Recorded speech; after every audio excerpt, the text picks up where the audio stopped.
Hello everyone, আমি বৈশাখী। আপনাদেরকে আমার চ্যানেলে স্বাগত। আজকের ভিডিওতে আমি আপনাদের কাছে শেয়ার করব একটি মজাদার রেসিপি, বাঁধাকপির ঘন্ট, যা সরস্বতী পুজোর সময় খুবই জনপ্রিয়। তাই বন্ধুরা, আমার সাথে থাকুন এবং সম্পূর্ণ রেসিপিটা দেখুন। শুরু করা যাক। তাই রেসিপিটা করার জন্য প্রথমে গ্যাসে একটা কড়াই বসিয়ে দিয়েছি, দিয়ে সর্ষে তেল দিয়ে দিলাম। তেলটা গরম হয়ে গেছে। 1 চামচ জিরে ফোড়ন দিলাম, একটা শুকনো লঙ্কা ফাটিয়ে দিয়ে দিলাম, একটা তেজপাতা ছিঁড়ে দিয়ে দিলাম, 2টো দারুচিনি আর দিয়ে দিলাম 2টো লবঙ্গ। এরপর ওই তেলেই আলু ছেড়ে দিলাম। আমি এখানে 2টো আলু ব্যবহার করেছি। সামান্য পরিমাণ হলুদ দিয়ে দিলাম আর পরিমাণ মতো নুন দিয়ে দিলাম।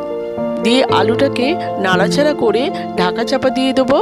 এরপর আলুটা ভাজা হয়ে গেছে, আমি কিছুটা টমেটো কুচি দিয়ে দিলাম আর দিয়ে দিলাম কিছুটা গ্রেট করা আদা আর লঙ্কা কুচি।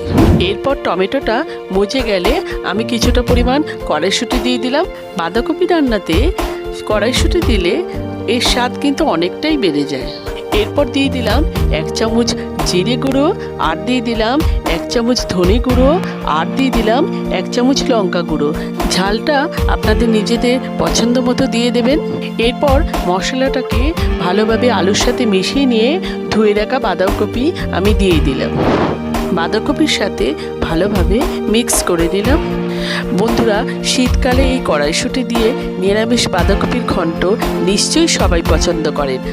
আর এর সাথে যদি হয় খিচুড়ি, তাহলে তো কোনো কথাই নেই। এরপর 10 মিনিটের জন্য ঢাকা চাপা দিয়ে দেবো। এরপর বাঁধাকপিটা সিদ্ধ হয়ে গেছে, বাঁধাকপি যে জলটা বেরিয়েছে সেটা শুকিয়ে নেবো। এরপর পরিমাণ মতো চিনি দিয়ে দিলাম। এই রান্নাটায় একটু মিষ্টি দিতে হবে। এরপর বাঁধাকপিটা আমার হয়ে গেছে। এরপর 1 চামচ গরম মশলা গুঁড়ো দিয়ে দিলাম আর দিয়ে দিলাম 1 চামচ ঘি। এরপর গরম মশলা আর ঘি বাঁধাকপির সাথে মিশিয়ে নিলাম।